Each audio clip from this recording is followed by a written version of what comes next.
একটা গুলি বদলে দিল ইতিহাস।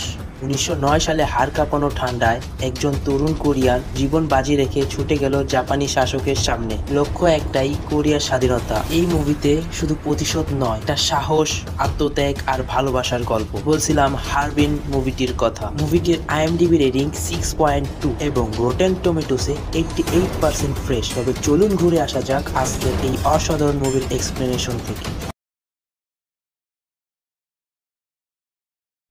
মুভির শুরুতে বরফে ঢেকে থাকা একটা নদী, চারপাশে নিস্তব্ধতা আর হিমেল বাতাস।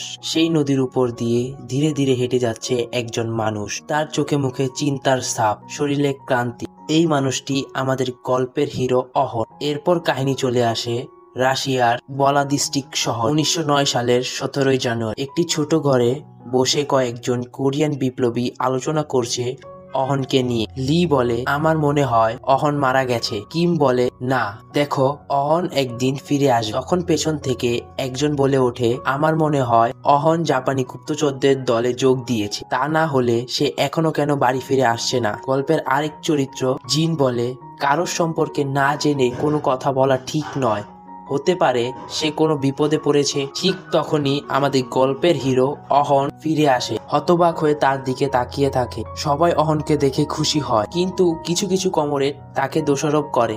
তারা বলে, তোমাদের জন্য আমাদের অনেক কমরেড মারা গিয়েছে। তোমার বোকামির জন্য আমাদের অনেক কমরেডকে জীবন দিতে হয়েছে। এরপর দৃশ্য পরিবর্তন হয় এবং আমাদেরকে ৪০ দিন আগের একটি ভয়াবহ যুদ্ধ দেখানো হয়। এখানে কোরিয়ান সৈন্যরা জাপানি সৈন্যদের বিরুদ্ধে ভয়ানক যুদ্ধ করছিল। যুদ্ধে কোরিয়ানরা জাপানি সৈন্যদের নৃশংসভাবে হত্যা করে এবং তাদের জেনারেল মোরককে আটক করে। মোরককে বন্দি করে অহন জিজ্ঞেস করে, তুমি কেন আমাদের স্বাধীনতাকামী মানুষের উপর আক্রমণ করেছিলে? তোমার কি একটু মানবতা নেই? তুমি নৃশংসভাবে আমাদের দেশের জনগণকে হত্যা করেছো। তখন কি তোমার বিবেক একটুও কাজ করেনি? মোর উত্তরে বলে, আমি এর জন্য একটুও লজ্জিত নই। আমি শুধু আমার দায়িত্ব পালন করেছি।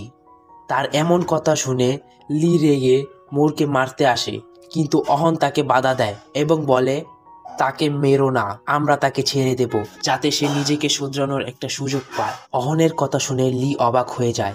এর সাথে বাকি কমরেডরাও এই সিদ্ধান্তের বিরোধিতা করতে শুরু করে। তবে অহন কারো পরামর্শ না শুনে জেনারেল মোর এবং তার কিছু সৈন্যকে মুক্তি দেয়। তার এই সিদ্ধান্তে সবাই তার উপর বিরক্ত হয়ে যায়। এরপর অহন সবাইকে নিয়ে এক জায়গায় আশ্রয় নেয়। কমরেড আর সৈন্যরা সবাই খুব ক্লান্ত হয়ে পড়ে। অহন তাদেরকে বলে, তোমরা এখানে বিশ্রাম নাও, আমি নিচের গ্রামে গিয়ে খাবার নিয়ে আসি। অহন তখন খাবার আনতে ঠিক তখনই জাপানি জেনারেল মোর তাদের সৈন্যদের নিয়ে পেছন থেকে কামান দিয়ে আক্রমণ করে এবং সবাইকে মেরে ফেলে। অহন যখন গ্রাম থেকে খাবার নিয়ে আসে, তখন সৈন্যদের এই অবস্থা দেখে সে খুব কষ্ট পায়। সে বুঝতে পারে নিজের ভুল আর বোকামির কারণে সবাই মারা গেছে। এরপর এখান থেকে সিন শিফট হয় এবং আমরা বর্তমানে ফিরে আসি। কমরেডদের একজন রেগে গিয়ে বলে, তোমার এই ইমোশনাল গল্প বাদ দাও। তোমার জন্যই আমরা অনেক সৈন্যকে হারিয়েছি। এতদিন তুমি কোথায় ছিলে তার জবাব দাও। কেন হঠাৎ করে এখানে ফিরে এলে? অহন শান্তভাবে বলে, আমি কোনো আবেগের গল্প বলতে আসিনি। আমি ফিরে এসেছি প্রতিশোধ নিতে। আমার চোখের সামনে আমার কমরেডদের মরতে হয়েছে। আমি সেই মৃত্যুর বদলা চাই। এই সব কিছুর পেছনে আসে জাপানের প্রধানমন্ত্রী হিরোবুমি। সে আমাদের স্বাধীনতা কেড়ে নিয়েছে, আমাদের অধিকার ছিনিয়ে নিয়েছে। আমি তাকে শেষ না করা পর্যন্ত থামবো না। একমাত্র তাকে হত্যা করেই আমি আমার কমরেডদের রক্তের বদলা নিতে পারবো। এরপর দেখা যায় জাপানের প্রধানমন্ত্রী হিরোবুমি এক বক্তৃতায় বলছে, জাপান ও কোরিয়ার মানুষের মঙ্গল শান্তির কামনা ভেবে আগামী ২৬শে অক্টোবর রাশিয়ার হারবিন শহরে রাশিয়ার স্বরাষ্ট্রমন্ত্রীর মধ্য অবস্থায় জাপানের সঙ্গে কোরিয়ার একটি চুক্তি হবে এবং এই চুক্তিতে কোরিয়ার পুরো জাপানের নিয়ন্ত্রণে চলে আসবে এবং কোরিয়ার সব শাসনভার জাপানের হাতে নেবে। এরপর কমরেড অহন, জি, কিম আর লি সবাই মিলে ট্রেনে উঠে হারবিনের দিকে রওনা দেয়। তাদের একটাই উদ্দেশ্য, হিরোভূমিকে মেরে কমরেডদের মৃত্যুর প্রতিশোধ নেওয়া। ট্রেনে যাওয়ার সময় তারা নিজেদের মধ্যে পরিকল্পনার কথা বলছিল। সেখানে একজন পুলিশ অফিসার তাদের কথাবার্তা শুনে বুঝতে পারে এরা জাপানি নয়, তারা কোরিয়ান। এরপর পুলিশ তাদেরকে সন্দেহ করে, জিজ্ঞাসাবাদ করতে শুরু করে দেয়, কিন্তু তারা এতই চালাক ছিল যে তারা ধরা না পড়ে পুলিশের উপর আক্রমণ চালিয়ে ট্রেন থেকে পালিয়ে যায়। এরপর তাদের ধরার দায়িত্ব দেওয়া হয় সেই জাপানি জেনারেল মোরিকে। সেখান থেকে পালিয়ে অহন আর লি রাশিয়ার এক গোপন আস্তানায় পৌঁছায়, যেখানে তারা অন্য কমরেডদের সাথে দেখা করে। কিন্তু কিছুক্ষণ পর কিমও সেখানে ফিরে আসে, কিন্তু জিন ফিরে না আসায় সবাই অনেক চিন্তিত হয়ে পড়ে। বুঝতে পারে এখন আর দেরি করা যাবে না। তারা সিদ্ধান্ত নেয় আগামী 26শে অক্টোবর হিরোভূমি যখন হারবিনের শান্তি চুক্তি করতে আসবে, তখন হিরোভূমি যে ট্রেনে উঠবে সেই ট্রেনটাই তারা বিস্ফোরণ করে উড়িয়ে দেবে এবং ওই বিস্ফোরক সংগ্রহ করার দায়িত্ব পড়ে অহনের উপর। এরপর গল্প আমাদের নিয়ে যায় তাদের মিশনের 7 দিন আগে, এক গুরুত্বপূর্ণ সময়ে। জাপানের প্রধানমন্ত্রী হিরোভূমির শান্তি চুক্তির জন্য ট্রেনে করে হারবিনের উদ্দেশ্যে রওনা হয়েছে। সে জানতে পারে কোরিয়া থেকে অহনের নেতৃত্বে একদল বিপ্লবী তাকে হত্যা করার জন্য আসছে। তখন সে পুলিশের জেনারেলকে নির্দেশ দেয় অহনকে যত দ্রুত সম্ভব গ্রেফতার করতে হবে। অন্যদিকে অহন বিস্ফোরক সংগ্রহের জন্য তার এক বন্ধুর কাছে যায় এবং জিজ্ঞেস করে কোথায় সে এই বিস্ফোরক পাবে। তখন তার বন্ধু তাকে জানায় একমাত্র ম্যাডাম কং তাকে সাহায্য করতে পারে। ম্যাডাম কং আগে থেকে কোরিয়ার বিপ্লবীদের সঙ্গে কাজ করতেন। অহন এরপর ম্যাডাম কং এর বাড়ি যায় এবং পুরো পরিকল্পনা খুলে বলে। সে জানায় ট্রেন ধ্বংস করতে তাদের অনেক বিস্ফোরক দরকার। ম্যাডাম কং প্রথমে বলে এত কম সময় এত বিস্ফোরক সংগ্রহ করা অসম্ভব। তখন অহন অনুরোধ করে বলে যদি বিস্ফোরক না পায় তাহলে পুরো মিশন ব্যর্থ হয়ে যাবে। অনেক চিন্তার পর ম্যাডাম কং বলে এত বিস্ফোরক একমাত্র কমরেড ডোই দিতে পার। যদিও সে আগে বিপ্লবী ছিল, এখন সে ডাকাত হয়ে গেছে এবং সামসু গ্রামে থাকে। ম্যাডাম কং জানায় তারা আগামীকাল সকালে সামসু গ্রামের দিকে রওনা হবে। অন্যদিকে জিন ফিরে এসেছে, তাকে দেখে সবাই অনেক খুশি হয়। পরে জিন আর কিম একসাথে একটা বারে যায় এবং ড্রিঙ্কস করতে শুরু করে। কথার মাঝে কিম বলে আমি তোমার কাছে আমার জীবনের জন্য ঋণী। সেদিন তুমি না থাকলে আমি জাপানিদের হাতে মরে যেতাম। জিন হেসে জবাব দেয় ঠিক আছে, যখন আমি বিপদে পড়ব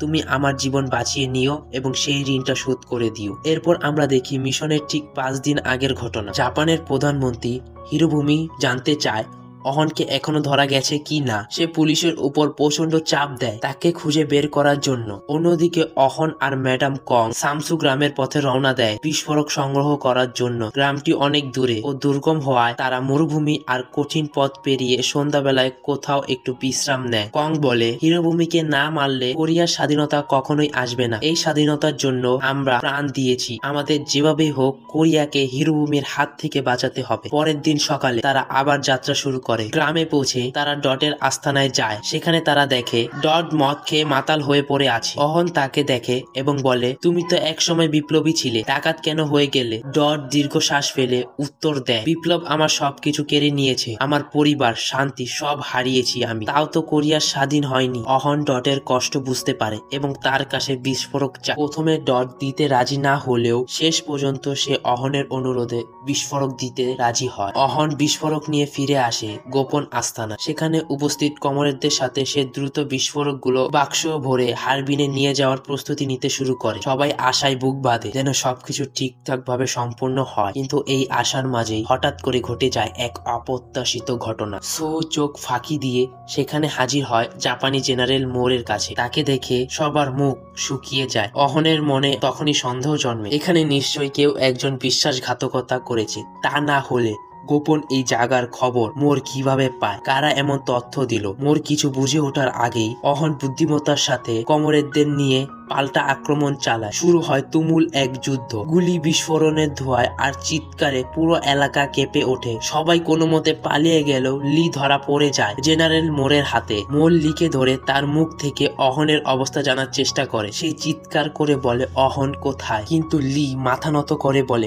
অহন তোমাদের মতো নিচু মনের নয়, সে একজন মহান, যে একদিন তোমাকে ক্ষমা করেছিল। তুমি আমাকে মারতে পারো, কিন্তু আমি কখনো তোমাকে অহনের সম্পর্কে কিছু বলবো না। মোর রাগে গর্জে ওঠে, আবারও জিজ্ঞেস করে কোথায় অহন, কিন্তু লির উত্তর বদলায় না। মরলেও বিশ্বাসঘাতকতা সে করবে না। শেষমেশ মোর হতাশ হয়ে ঠান্ডা মাথায় লিকে গুলি করে ফেলে। অন্যদিকে এই ঘটনার খবর পৌঁছে যায় অহনের কাছে। অহনের মন ভেঙে যায়, সে একদম স্তব্ধ হয়ে যায়। প্রিয় বন্ধুকে হারানোর কষ্টে তার হৃদয় ভেঙে চুরমার হয়ে যায়। সাথে সাথে তার মাথা ঘুরতে থাকে এবং তার মাথায় একটি প্রশ্ন আসে, কে ছিল এই বিশ্বাসঘাতক, মোরকে খবর দিল, কার জন্য লিকে প্রাণ দিতে হলো। এরপর আমরা দেখি মিশনের আরো মাত্র 2 দিন বাকি। হিরোভূমি ইতিমধ্যে হারবিনে পৌঁছে গেছে। তিনি তার চারপাশে অফিসারদের কড়া নির্দেশ দেয়। হিরোভূমি বলে এই চুক্তি যেন যে কোনো মূল্যে সফল হয়, কোনোভাবে এই চুক্তিতে কোনো ধরনের ব্যাঘাত না দেখা যায়। অহন এবং তার লোকেরা যেন একদম কাছেই আসতে না পারে। চারিদিকে সৈন্য মোতায়েন করা হয়, রাস্তা স্টেশনে সবখানে কড়া পাহারা দেওয়া হয়। অন্যর আমরা দেখতে পাই সবাই ট্রেনে চড়ে হারবিনের পথে রওনা দেয়, মুখে দৃঢ় সংকল্প এইবার হিরোভূমিকে শেষ করতেই হবে। এই সময় আমরা জানতে পারি আসল সত্য ঘটনা। সেই গুপ্তচর আর কেউ নয়, কমরেড জিন।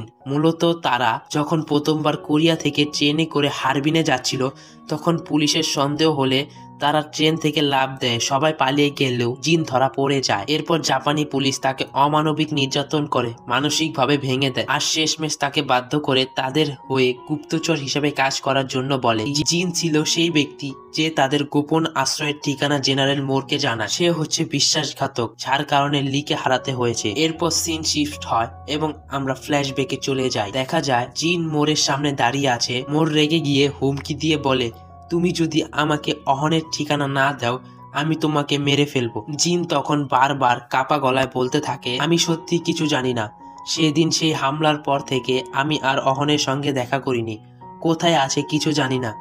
এরপর দৃশ্য আবার বর্তমানে ফিরে আসে। ট্রেনের ভিতর থাকা বাকি কমরেডদের সঙ্গে দেখা যায় জিনকে। সে তাদের দিকে তাকিয়ে ভাঙা গলায় জিজ্ঞেস করে, তোমরা কেউ জানো অহন কোথায় আছে? আমার সঙ্গে একটু দেখা করার সুযোগ দাও।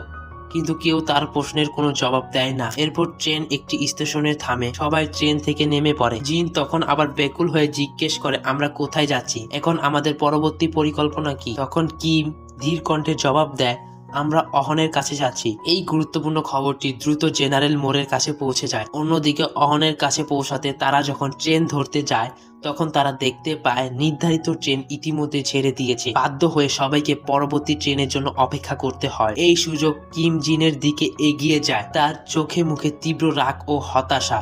সে বলে ওঠে, তুমি আমাদের সাথে এমনটা কিভাবে করতে পারলে জিন? তোমার জন্য আজ আমরা লিকে হারিয়েছি। তুমি কি জানো লি আমাদের জন্য কতটা গুরুত্বপূর্ণ ছিল? আমরা সবাই তোমাকে বিশ্বাস করতাম, ভরসা করতাম, আর তুমি সেই বিশ্বাসের প্রতিদান দিলে এভাবে। জিন মাথা নিচু করে ভাঙা গলায় বলল, আমার হাতে আর কোনো উপায় ছিল না। আমি একেবারে নিরুপায় হয়ে পড়েছিলাম। আমি শুধু নিজের প্রাণটা বাঁচাতে চেয়েছি। হঠাৎ পরিস্থিতি থমকে যায়। জিন ভয়ে থরথর করে কাঁপতে থাকে, তার চোখ দিয়ে পানি গড়িয়ে পড়ে। সে কাঁদতে কাঁদতে বলে, তুমি তো সেদিন বলেছিলে আমি তোমার জীবন বাঁচিয়েছি, তুমি আমার কাছে ঋণী। আজ আমি সেই ঋণ শোধ চাই না, আমি শুধু আমার প্রাণ ভিক্ষা চাই। আমি সত্যিই ভুল করেছি, কিন্তু আমি মরতে চাই না। এসব কথাবার্তার মধ্যেই তখনই সেখানে জেনারেল মোর চলে আসে। সে রেগে জিনকে মারতে মারতে বলে, তুমি আমাকে মিথ্যা বলেছ। অহন কোথায়? তুমি আমাকে অহনের ঠিকানা দাও। এই বলে জেনারেল মোর তাকে ভয়ঙ্করভাবে মারতে থাকে।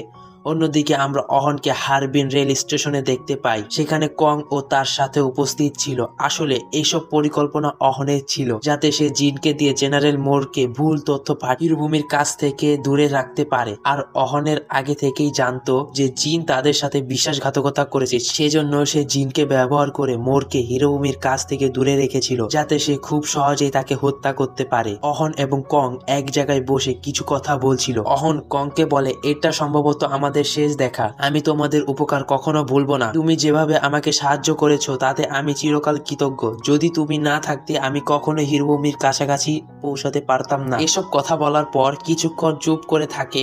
তার চোখে মুখে কষ্টের ছাপ স্পষ্ট বোঝা যাচ্ছিল। সে আবার বলে, যারা আমাদের দেশের জন্য প্রাণ দিয়েছিল তাদের আত্মা এবার শান্তি পাবে। আমি মনে করি এখন আমি তাদের প্রতি আমার প্রতিশ্রুতি পূর্ণ করতে পেরেছি। এই মুহূর্তে আমি মনে করি আমার রাস্তা একদম সঠিক। কং চুপচাপ অহনের এসব কথাবার্তা শুনছিল। তার চোখে অশ্রু জমেছিল, কিন্তু সে কিছু বলেনি। সে জানতো অহন যা করেছে তা কেবল দেশের জন্য। অন্যদিকে দেখা যায় হিরোভূমি ট্রেনের মধ্যে রাশিয়ান মন্ত্রীদের সঙ্গে চুক্তি করে যাচ্ছিল। ট্রেন হারবিনে পৌঁছায়। হিরোভূমি এবং তার মন্ত্রীরা ট্রেন থেকে নামতে শুরু করে। তাদের চারপাশে ছিল কঠোর নিরাপত্তা, যেন কোনো বিপদ না ঘটে। এই নিরাপত্তা সত্ত্বেও অহন তার পরিকল্পনা সফল করতে একটুও পিছুপা হয় না। এক মুহূর্তে হিরোভূমিকে লক্ষ্য করে এলোপাতাড়ি গুলি ছুটতে থাকে। হিরোভূমি কিছু বুঝে ওঠার আগেই সে মারা যায়। অহন তার লক্ষ্য পূরণ করে ফেলে। হিরোভূমির মৃত্যু যেন কেবল অহনের জন্য নয়, তার কমরেডদের আত্মার শান্তির জন্য ছিল একটি শেষ প্রতিশোধ। এবার দেখা যায় হিরোভূমিকে হত্যার দায়ে অহনকে ফাঁসি দেওয়া হয়। তবে এই ফাঁসি তার জন্য কোনো কষ্টের ছিল না, বরং এটি ছিল আনন্দের এবং গর্বের মুহূর্ত। কারণ অহন জানতো তার এই যে মৃত্যু, কিন্তু কোরিয়ার স্বাধীনতাকে আরো এক ধাপ এগিয়ে নিয়ে যাবে এবং তার কমরেডদের আত্মা শান্তি পেয়েছে। এর কিছুদিন পর আমরা জিনের কাছে জেনারেল মোরকের কথা বলতে দেখি। মোর তাকে বলে, আমি চাইলে তো তোমাকে অহনের সঙ্গে হিরোমিকে হত্যার দায়ে ফাঁসিতে ঝুলাতে পারতাম, কিন্তু আমি তোমাকে বাঁচিয়েছি। এখন তুমি আমাকে সাহায্য করো, তোমার বাকি কমরেডদের ঠিকানা দাও, নইলে আমি তোমাকে ফাঁসিতে ঝুলাবো। মোরের এই হুমকি শুনে জিনের মধ্যে এক তীব্র রাগ ও প্রতিশোধের আগুন জ্বলে। সে পকেট থেকে একটি ছুরি বের করে মোরের গলায় ঢুকিয়ে দেয়। মুহূর্তে মোর মারা যায়। এরই মধ্য দিয়ে আজকের এই অসাধারণ মুভির এক্সপ্লেনেশন শেষ হয়। যদি ভিডিওটা ভালো লাগে একটা লাইক দাও এবং কমেন্টে জানাও এরপর কোন মুভিটা এক্সপ্লেন করব।